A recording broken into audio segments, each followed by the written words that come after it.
안녕하세요. 크립토 매거진 아나운서 김민겸입니다. 2026년 병우년 붉은 말의 해 잘 보내고 계신가요? 새해가 시작되면 보통 시장도 뭔가 새 출발하는 느낌이 있어야 하는데 비트코인은 아직 도대체 뭐 하는 건지 모르겠습니다. 여전히 88,000달러 부근에서 횡보세를 보이면서 눈도 못 뜬 채 계속해서 겨울잠을 자는 느낌이죠. 그래서 지금 시장에 남은 질문은 과연 비트코인은 정말로 끝난 것인지 아니면 지금의 횡보가 다음을 위한 정리인지 오늘 여기에 대한 해답 하나하나 풀어보도록 하겠습니다.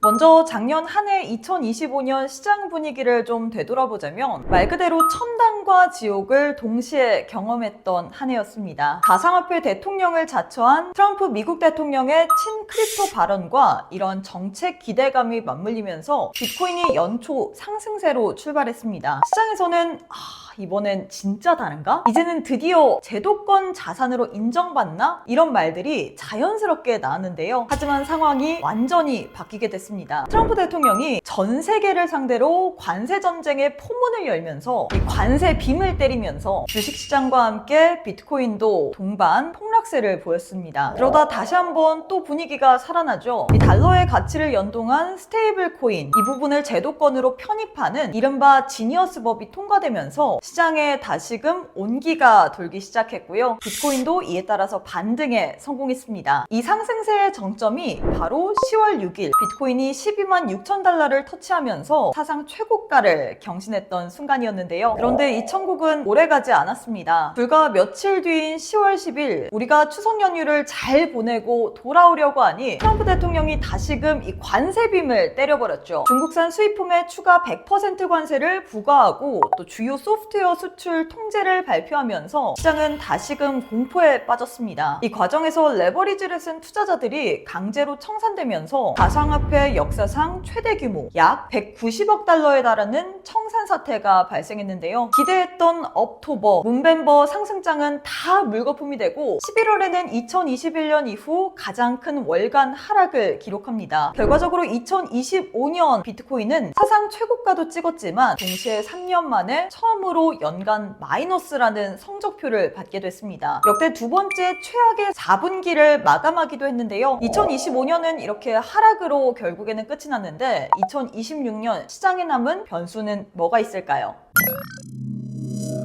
지금 시장이 가장 민감하게 보고 있는 변수는 크게 세 가지입니다. 먼저 첫째, 트럼프 행정부의 상호관세 판결입니다. 작년 한 해 시장을 가장 크게 흔들었던 게 바로 이 관세 이슈였죠. 그렇기 때문에 2026년에도 여전히 이 중요한 변수로 남아있는데요. 특히 관세 정책의 운명이 이르면 이달 안에 가려질 거라는 전망이라는 점 시장에서는 가장 크게 주목을 받고 있습니다. 이미 1심과 2심에서는 대통령이 상호관세를 부과한 것이 위법이다 라는 판결이 내려졌는데 이제 남은 건 대법원의 판단입니다. 대법원이 이 판단 그대로 확정을 할지 아니면 다른 결론을 내릴지에 따라서 글로벌 금융시장 분위기가 다시 한번 크게 요동을 칠 수가 있습니다. 두 번째는 미 연준의 금리 인하 방향입니다. 최근 공개됐던 12월 FOMC 회의록에서도 연준 위원들 사이의 내분이 굉장히 분분했죠. 대다수 위원들은 인플레이션이 계속 내려온다면 추가 금리 인하가 가능하다 이렇게 보고 있고요. 반면에 일부 위원들은 지금은 서두르기보다는 당분간 동결이 더 적절하다라는 신중론을 제기하고 있습니다. 이 분위기가 그대로 반영된 게 바로 페드워치죠. CME 페드워치에 따르면 현재 시장은 1월 금리 동결 확률을 약 85%로 점치고 있습니다. 올해 금리와 관련된 전문가들의 시각도 굉장히 팽배하게 맞서고 있는 상황이죠. 일각에서는 향후 2년 동안 총 2회 정도의 금리 인하가 있을 거다라고 조심스러운 전망을 내놓기도 했고요. 또 한편에서는 완전히 정반대에 가까운 전망도 나옵니다. 최근 무디스에서는 연준이 올 상반기 안에만 최대 3차례 금리 인하에 나설 가능성도 있다 이런 분석을 내놓기도 했습니다. 이 말은 결국 인플레이션 흐름과 이 경기 상황에 따라서 연준의 태도가 생각보다 빠르게 바뀔 수도 있다라는 뜻으로 우리는 해석을 해볼 수가 있을 것 같은데요. 그래서 지금 시장은 아직까지는 방향을 확정하지 못한 채 계속 계속해서 눈치 보기를 하고 있는 상황입니다. 마지막으로 짚어볼 부분은 바로 클래리티 법입니다. 사실 이 법은 가격을 바로 움직이는 재료라기보다는 시장 이 체질 자체를 좀 바꿀 수 있는 변수에 더 가깝습니다. 클래리티 법 좀 쉽게 설명을 하자면 비트코인을 포함한 디지털 자산을 어떤 기준으로 누가 어떻게 감독할 건지를 정리해주는 법입니다. 더 쉽게 말하자면 지금처럼 애매하게 두지 말고 이건 증권인지 이건 상품인지 그리고 어디까지 허용되는지를 명확하게 나누겠다는 거죠. 그래서 이 법이 통과되면 기업이나 기관 입장에서는 규제 리스크가 줄어든다라는 의미가 됩니다. 오는 15일 심사가 확정되어 있는 만큼 시장에서는 당장 이 가격보다는 향후 기관 자금이 얼마나 편하게 들어올 수 있을지를 더 중요하게 보고 있는 겁니다. 그렇기 때문에 클래리티 법은 이 단기 호재라기보다는 2026년 이후를 바라보는 이 중장기적인 구조 변화의 신호라고 좀 우리가 해석을 해볼 수가 있을 것 같습니다. 그래서 지금 코인 시장 분위기 자체는 명확한 상승도 그리고 뚜렷한 하락도 아닌 변수들을 기다리고 있는 구간에 있습니다. 관세 판결, 연준의 금리 방향, 그리고 클래리티 법까지 이 세 가지가 어느 정도 윤곽을 드러내기 전까지는 시장이 쉽게 방향을 잡기가 좀 어려울 것 같습니다. 그래서 지금은 어디까지 갈까를 맞히는 장이라기보다는 어디서 흔들릴 수 있을지를 확인하는 구간에 가깝습니다. 이런 상황에서는 무리하게 좀 베팅을 하기보다는 기준을 잡고 대응하는 게 중요할 것 같은데요. 근데 솔직히 말씀드리면 이 개인 투자자 입장에서는 이 기준을 혼자서 세우는 게 생각보다 쉽지는 않습니다. 차트 보고 뉴스 보고 이게 호재인지 악재인지 참 헷갈릴 때도 많고요. 조금만 흔들려도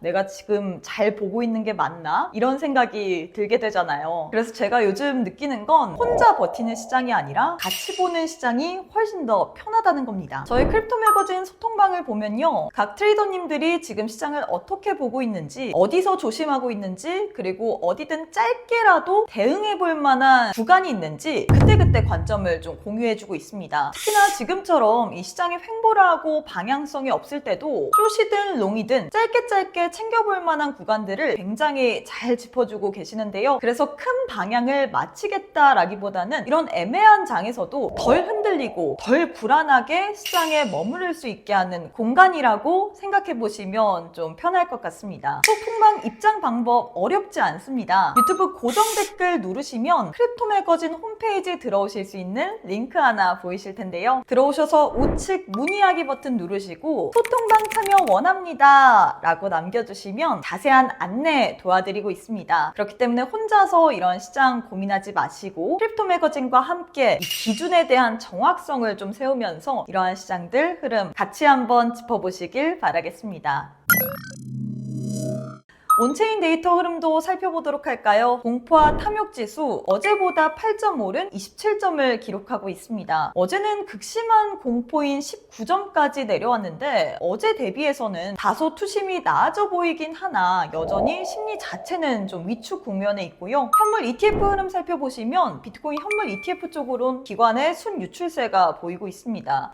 다시금 들어오나 했는데 하루 만에 순유출로 돌아선 모습입니다. 주요 알트코인 현황도 살펴보도록 할까요? 시가총액 상위 종목 1위부터 10위 살펴보시면 혼조 양상을 보이고 있습니다. 비트코인, 이더리움 12월부터 오늘까지 좀 뚜렷한 방향성을 보이지 못하고 있는데 도지랑 에이다의 상향 변동성이 굉장히 큽니다. 일단 도지 같은 경우에 24시간 기준으로 7%, 카르다노 에이다 같은 경우에도 7% 넘게 상승 중에 있는데 시장에서 뚜렷한 호재는 사실 없습니다. 비트코인 점유율도 58.9%로 어제와는 별반 차이가 없고요. 알트코인 인덱스 같은 경우에도 21점으로 어제보다는 높지만 아직까지는 알트 시즌이 왔다라고 보기에는 점수가 좀 낮은 편입니다. 여전히 시장에서는 비트코인의 지배력이 강하다라는 부분을 확인해 볼 수가 있을 것 같은데요. 이런 온체인 데이터, 주요 코인 시세, 특히나 거래량, 상향, 하향 변동성 큰 종목들까지 크립토 매거진 홈페이지 들어오시면 보기 쉽게 정리되어 있기 때문에 고정 댓글 타시고 크립토 매거진 홈페이지 오셔서 이런 시장 속에서 나오고 있는 데이터들까지도 확인해 보시길 바라겠습니다. 병원년 새해가 밝았는데도 불구하고 시장 흐름이 딱히 나아지지 않고 있습니다. 그렇기 때문에 혼자서 어려워하지 마시고 크립토 매거진과 함께 계속해서 또 시장 분석 받아보시길 바라겠습니다.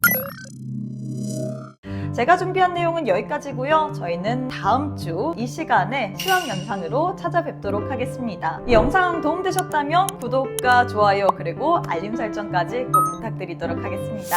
그럼 안녕!